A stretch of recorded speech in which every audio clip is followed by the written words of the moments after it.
Laim Shalom. Salvação perfeita a todos. Meus amados, tem tantas coisas nessa vida que a gente não sabe e não ouviu dizer, nunca ninguém comentou. E ela tem me dado alguns entendimentos e eu gostaria de compartilhar com os irmãos, com os amigos. E vamos começar lá do princípio. No princípio de todas as coisas, o Pai criou todas as coisas. Primeiro Ele criou o reino celestial com todos os anjos e querubins e a sabedoria, todas aquelas coisas. Aí Ele criou Lúcifer, até então era Lúcifer o nome que o Pai chamava. Deu ensinamento para ele, conhecimento das coisas. E Lúcifer cobiçou o abismo profundo, que a terra não estava pronta ainda, era só um abismo sem forma e vazia. Questionou ao Pai o que era aquele lugar, e o Criador falou para ele que aquilo ali é lugar da ciência, do bem e do mal, que não era do bem e do mal. Né? Não era para ele cobiçar, que não era para ele, porque o reino, até então Lúcifer era um príncipe, um dos mais valorosos e o principal de todos, e todos os eventos, todas as coisas, o Pai reportava a ele, e ele reunia todos e passava as notícias, ele era responsável por tudo. E ele cobiçou lá, aí o Pai falou que não era para ele, que o reino dele era lá em cima. Aí ele, na sua ambição, ganância, ambição que ele já tinha, ele começou a questionar e começou a divulgar para os outros seres celestiais que o Pai estava escondendo coisa deles, só porque o Pai não tinha deixado, tinha falado que não era para ele. E começou a tumultuar, e chegou um dado momento que ele promoveu até uma eleição para substituir o rei, dono de todas as coisas. Aí foi quando o Pai, ele causou aquela rebelião lá no centro celestial, aí o Pai lançou eles tudo para a terra. Só que a terra, ela não estava pronta, era só um abismo escuro. Aí lançou 600 milhões, a terça parte do firmamento lá do reino do Pai, foi lançado para a terra. Aí o que tem me revelado isso nas Escrituras nos revela que o Pai criou todas as coisas aqui na terra. E você sabe qual foi a primeira coisa que o Pai criou aqui na terra? Ele criou o fim. O Pai é o ômega, o alfa e o ômega, o início e o fim. Né? E a primeira coisa que ele criou aqui, depois que ele tem lançado esses irmãos, foi o fim. Ou seja, o Pai colocou o fogo, o lago de fogo. Depois o Pai colocou as águas e as terras para a humanidade habitar. Então, esses 600 milhões que caíram lá no princípio já sentiram um gostinho de como que é o mármore de fogo, porque foi a primeira coisa que o Pai criou. Nenhuma escritura revela isso. Mas ele está embaixo, e a gente sabe que ele está embaixo. Para pôr o fogo embaixo do mar, essas coisas, teria que ter criado sobre ele a água. Então, o lago de fogo de enxofre foi a primeira coisa, foi o fim. Por isso que o Pai fala, sobre o início e o fim. Então, isso significa também que ele não criou o inferno para os humanos, porque os humanos não tinham sido criados. Ele criou o inferno para as hostes celestiais que se rebelaram lá. Aí depois o Pai veio e colocou o homem, confiante que o homem não ia pecar, tudo certinho, criou todas as outras coisas, né? E o homem foi criado conforme a imagem e semelhança do Pai, Adão. Então, esses seres, esses anjos caídos, que caíram junto com Lúcifer, a terça parte do firmamento, eles já sentiram o drama do lago de fogo, porque quando eles foram lançados, depois o Pai criou o lago de fogo, que é o fim. Mesmo que não tenham sofrido, mas sentiram e viram como que será depois. Porque na Escritura está escrito assim, no final das coisas, todas as coisas cairão sobre a terra, as estrelas cairão sobre a terra, a lua não dará seu brilho, nem sua luz, o sol não dará o seu calor. E a última coisa que está escrito na palavra é: as fontes de água secarão.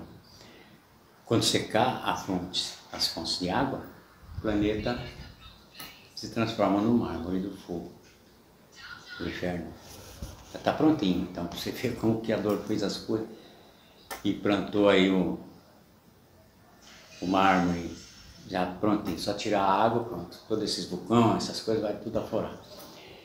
Agora, o que é interessante também, lá no princípio, o Pai criou Adão e contemplou sua obra. Como eu expliquei em outros vídeos, ele ficou 1000 anos. O 7º dia da criação, o Pai descansou, né?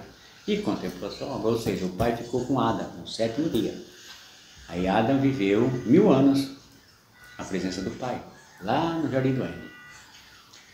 Aí no final desses 1000 anos, aí o Pai viu que Adão era só e fez a noiva. Isso é semelhante ao 7º dia que virá. O Messias vai reinar por 1000 anos e no final a noiva. E o que é interessante é que Adão, depois que ele caiu, o Pai esteve com ele todos os dias. Só que não visível mais, agora não mais visível, era invisível. Todos os dias o Pai vinha ter com Adão, para ensinar as coisas, como ele tinha que proceder fora do Éden. Lá no Éden ensinou todas as coisas para Adão no Éden, só que depois que ele cai, a vida muda. Aí Adão estava comentando com o Criador e falou: Pai, lá no Éden eu nunca senti o suor descer pelo meu rosto. Lá no Éden, eu nunca vi o sangue das minhas mãos pelo labor do meu trabalho, os ferimentos, nunca tive isso. E o Criador falou para ele: a partir de agora, todos os dias, você vai ter que sacrificar um cordeiro pelo perdão dos seus pecados. Todos os dias. Aí Adão, obediente, o Pai estava com ele todos os dias, ele fez um altar. Todos os dias sacrificava um cordeiro. E aí o cordeiro foi acabando. E Adão falou para o Criador, falou: Pai, como vai ser quando acabar os cordeiros? Está se acabando. Aí é onde o Criador chama ele e ensina, falou: olha, você vai ter que fazer um aprisco e pastorear as suas ovelhas. Tem que guardar. Mas eu vou providenciar mais algumas e você vai ter que fazer isso. Aí o Criador providenciou mais ovelhas para eles, aí ele fez o abrigo e pastoreou as ovelhas. Por isso a importância do pastor pastorear as suas ovelhas, porque para que a fera, o lobo, não venha consumir o instrumento que você tem para o perdão dos seus pecados. Já pensou se acabar as suas ovelhas? Então, a humanidade no princípio, e o Criador falou para Adão também, e você vai ter que ensinar os seus descendentes, todos eles a fazerem a mesma coisa. Aí Adão pergunta ao Pai: até quando o homem vai ter que fazer esse sacrifício do cordeiro para o perdão dos pecados? Aí o Pai fala para Adão: até o dia que eu enviar o meu ungido, ele tirará o pecado do mundo através do seu nome. E aí Adão perguntou: mas e os homens maus? O que vai ser? Seu filho, seu ungido? O Criador fala para ele: eu estarei com ele todos os dias da vida dele. Então isso nos abre um leque, uma coisa tremenda. Olha só, o Criador falou que o seu ungido ia estar com ele todos os dias. E aí você começa a pensar nas proezas que o Messias fez quando estava aqui, e sabendo agora que o Pai estava com ele todos os dias. Aí você imagina, por exemplo, tem uma parte que eu me emociono toda vez que eu lembro dela, quando o Messias foi ver o seu amigo Lázaro, que tinha falecido já há 4 dias, e chegou lá, as irmãs de Lázaro chorando, pela perda do irmão, e o Messias também se emocionou e chorou. Aí, lógico que não está revelado isso em nenhum livro, mas eu fico pensando, se o Pai estava com ele, e ia estar todos os dias, provavelmente o Pai deve ter perguntado para ele assim: por que choras, meu filho? Não chores, chame seu amigo para fora. Aí o Messias, Lázaro, saia para fora. Olha só, olha que maravilha. É muito emocionante essas coisas. Entendeu? Então o Pai fez todas essas proezas junto com o Filho na terra. E a maior proeza é aquela que eu relatei num vídeo, talvez não esteja nesse meu vídeo, porque está no Telegram, é da arca. Por muitos anos, a arca ficou sumida, o Pai tomou a arca do povo hebreu, porque estavam andando em caminhos tortuosos e fazendo sacrifícios impuros em cima da arca, e o Pai não se agradou, aí ele tomou a arca, escondeu, né? Um pega daqui, outro pega de lá, aquela coisa de todo mundo querendo a arca e tal, e só que se acometia de hemorroidas, quem punha a mão na arca, as nações, até eles verem que a arca era amaldiçoada, tem que pôr ela para lá, devolver para eles lá. Aí foi colocado lá embaixo, no Gólgota. Olha o plano do Pai como é perfeito. Todo mundo achando que ia ser dono da arca, tudo, mas ele tinha um plano já para pular. Sabe por que ele pôs lá no Gólgota? Porque o sacrifício do seu filho tinha que ser perfeito. E em nenhum lugar relata que houve alguém que pegou o sangue do Messias e espargiu sobre a arca. Se não espargiu o sangue do cordeiro sobre a arca, o sacrifício não é perfeito. Porque o Pai ensinou o povo, quando ele tirou do Egito, Arão tinha que fazer isso, sacrificar um cordeiro e espargir o sangue dele sobre a arca, para o Pai perdoar o pecado daquelas pessoas. E aí veio o cordeiro sacrificado do madeiro, e o sangue dele foi vertido sobre a arca. Então, aí é que está a revelação dos novos tempos. A arca foi encontrada e ela está lá no Gólgota, embaixo do madeiro, onde foi sacrificado o Messias, Yahshua. E quando o soldado romano lhe furou as costelas, ele olhou para o alto e falou para o Pai: Pai, tudo está consumado. Aí o Pai observou, abriu a terra, a fenda, aquele tremor de terra, porque o sangue dele tinha que espargir sobre a arca. Aí o Pai abriu a terra, o sangue do Messias espargiu sobre a arca. Isso foi revelado agora. Há 5 anos atrás já foi revelada a arca e toda essa proeza. E o sangue do Messias está lá até hoje escorrido na pedra. Aonde? No Gólgota, embaixo do monte do Calvário.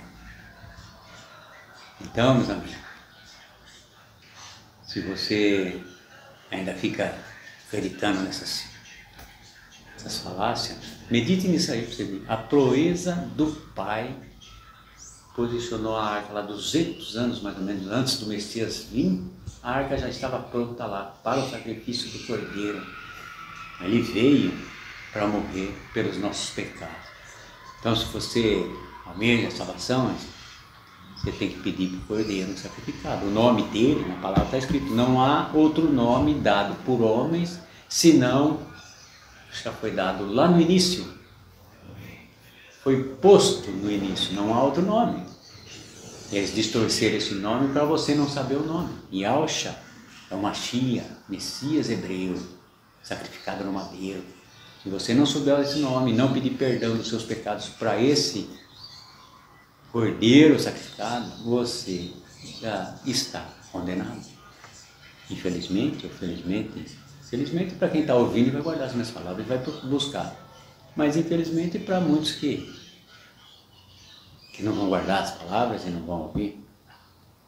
Então é Yahshua, é o Messias sacrificado no madeiro. É o único nome que perdoa os pecados. Inclusive, eu tenho ensinado nos meus vídeos, o nome dele significa Yahshua. Yah salva. Shá significa salva em hebraico. Yah é o nome do Pai. Entendeu? Então, a minha mensagem é meio curtinha essa, porque eu sinto que, como está escrito na palavra, os sábios se calarão naqueles tempos. Nós estamos chegando aos tempos. A gente vai vendo que parece que está dando, como diz o ditado nosso, dando murro em ponta de faca, né? Em ponta de faca. As pessoas acham que não, estão correndo atrás das suas vidas e só acúmulo e tal, e tudo preocupado com essa... tá correndo desenfreada disso aí, sem estar atento aos mundos. As coisas que estão acontecendo no mundo, está tudo se cumprindo. Agora virá a marca da besta em breve, já estão criando leis. Inclusive quando o White lá, o americano, achou a arca, e ele abriu a arca, ele encontrou as tábuas, os mandamentos dentro da arca. E o anjo que tinha guiado ele por 5 anos lá, cavando, ficou pobre lá, perdeu tudo. Não sei se vocês já viram esse vídeo, tem esse vídeo no YouTube, ele mesmo, né? Tem muitos pastores usando isso aí, mas tudo gente se vergonha que não aceita e chamando ele até de mentiroso. Não conseguiu entender a profundidade das coisas.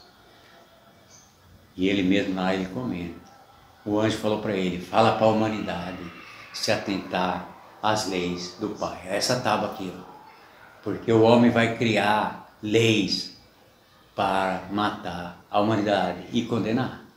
E eles já estão criando leis, entendeu? Lá na França criou a lei, obrigando as pessoas a tomar vacina, se não tomar vai preso, 45 mil euros de multa. Lá no Canadá já estão criando uma lei lá absurda também, lá de perseguição mesmo, que logo vai vir contra o povo lá, as leis dele, muito de... Entendeu? Aos poucos eles vão criando leis, proibindo a verdade. Por isso que fala lá na palavra. Quando a verdade perder o seu poder, é o fim. E ela já perdeu o poder. Entendeu? A verdade já vê a nossa nação aqui, a situação que está na mão dessa legião de demônios que tomaram o poder no golpe, na fraude. Então, meus amados, eu tenho mostrado no meu canal aí. Enfim, eu sei que a humanidade do jeito que está, meu fim, eu não sei, busco ao Pai, quero a redenção, estou buscando a redenção, todos os dias eu me prostro ao Pai, invoco a Ele, e a Yahweh, pedindo perdão dos meus pecados, mas pelo que está escrito, muitos serão perseguidos, muitos serão mortos, mas muitos embranquearão suas vestes. Eu fiz um vídeo no short, coloquei lá a arca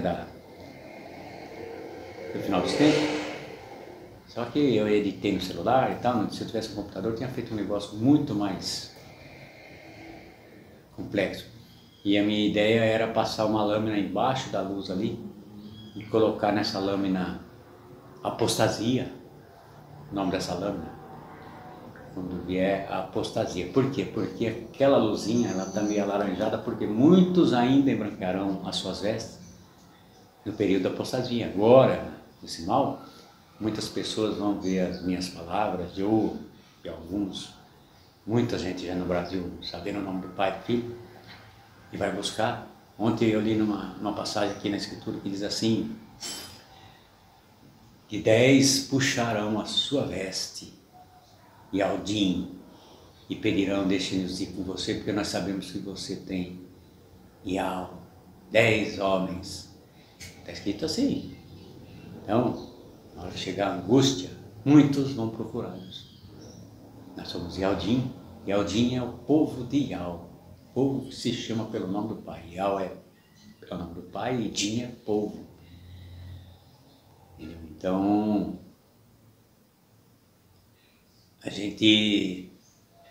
o Pai tem dado essa iluminação e mostrado o seu nome.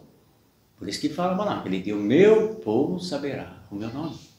E muitos virão, porque sabendo que nós sabemos o Pai e as suas grandezas, e o que Ele vai fazer. E saberão que tem que estar ao lado do povo hebreu, da salvação. De outro jeito não tem, ao lado de Romanos não tem salvação. Ao lado de Romanos é só condenação. Esse livro romano aí é para condenação. Se ficar a cabeça enfiada nesse livro aí, padre, pastor, essas coisas, está condenado. Está escrito, não é eu que estou falando, está escrito isso. Entendeu? Está escrito lá, muitos dirão naqueles dias, em seu nome eu curei enfermo, em seu nome expulsei demônios, em seu nome eu até profetizei. E vai ouvir o quê? Afasta-te de mim. Eles não sabem nem o nome do Messias, como falam em seu nome? Que nome que eles usam? Esse nome blasfemo? Então, por isso que fala, o Messias vai, quando ele vier, ele vai trucidar 2% da humanidade. Então esses daí, entendeu? Vai trucidar todos aqueles que não deixarem ele reinar sobre ele. Até porque o Messias já vai surpreendê-lo a muitos por causa da aparência. O Messias não tem nada a ver com essa aparência desse Messias romano e europeu aí que eles criaram. A aparência dele é totalmente diferente. A palavra fala, a aparência do Messias, quando ele veio, um homem, é semelhante, seu rosto é semelhante a uma pedra de jaspe, sardônica. Tem 3 tipos de pedra de jaspe, vermelha, amarela e a sardônica. A sardônica é a marrom, então o seu rosto é marrom.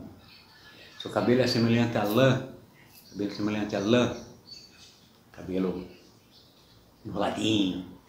E os seus pés eram igual bronze polido no fogo. Bronze polido no fogo fica preto, escuro. Então, o Messias hebreu, Yahusha, ele era igual a tribo de Dan, que voltou para Israel, ficou muitos anos na Etiópia. Você conhece o povo da Etiópia? Então, são semelhantes ao Messias, igualzinho. É por isso que tem um racismo no mundo. Satanás doutrinou o povo ao racismo justamente por causa disso, porque o Messias era preto. Entendeu? E as pessoas, esse Messias loirinho, olhos azuis, essas coisas aí, até nisso vai surpreender quando ele vier. Só que agora, ele veio como um cordeiro, agora ele virá como um leão. E na palavra fala que a sua língua é semelhante a uma espada. Ao contrário do que eu disse no início, Lázaro saia para fora. Reviveu Lázaro, né? Agora ao contrário. Esse povo aí, a sua língua, a espada. Porque ele fala, esteja morto, já era. Os que negarem o seu nome. Também está escrito na palavra, se negar o meu nome, eu te negarei perante meu Pai. Então, busquem o nome do Pai, busquem o nome verdadeiro. Pesquisem. É para tudo nessa vida, as pessoas dão um jeito, correm atrás, e vou fazer um currículo, com um emprego, vou estudar, fazer uma profissão, para tudo. Mas quando você fala disso, as pessoas não... Acha que não. Tanto faz. Não se preocupe, não pesquise, não tem interesse. Se não tiver interesse, não buscar, não der o primeiro passo, à frente, sentido ao Pai, ele está lá, esperando. Já deixou tudo prontinho para você. Ou você quer ou você não quer. Porque a salvação é por amor. Você tem que amar o Pai, em primeiro lugar, sobre todas as coisas. E se você ama o Pai sobre todas as coisas, com perdão daqueles que já se pintaram todo, né? Seus corpos tudo colorido, né? Pai não sabe fazer o homem, como é bonito, tem que ser tudo colorido, tudo tatuado. Aí não sabe, né? Tem um ferrinho no nariz, tudo adulterando a criação, sugerindo ao Pai que a humanidade tem que ser desse jeito. Pô, ridículo, esses cortes de cabelo, careca, essas coisas. Entendeu? Então, cara, o amor ao Pai já começa por aí. É não adulterar o seu corpo. Aceitar do jeito que Ele te criou. Do jeito que Ele te criou, é o jeito que você já está demonstrando um verdadeiro amor por Ele. O resto é tudo vaidade.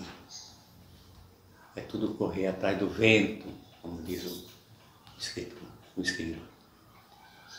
Então, meus amados, essa é a mensagem para o dia de hoje. O tempo está findando e preparem-se, busquem de cara no chão, se humilhem para o Pai, senão vai chorar e ranger os dentes, para todo sempre no mar, assim seja. Que Al te proteja, que Al resplandeça o seu rosto sobre ti e te seja longânimo. E louvado seja Yahweh para todo sempre e sempre. Assim seja, meus amados. Shalom, shalom, salvação perfeita a todos.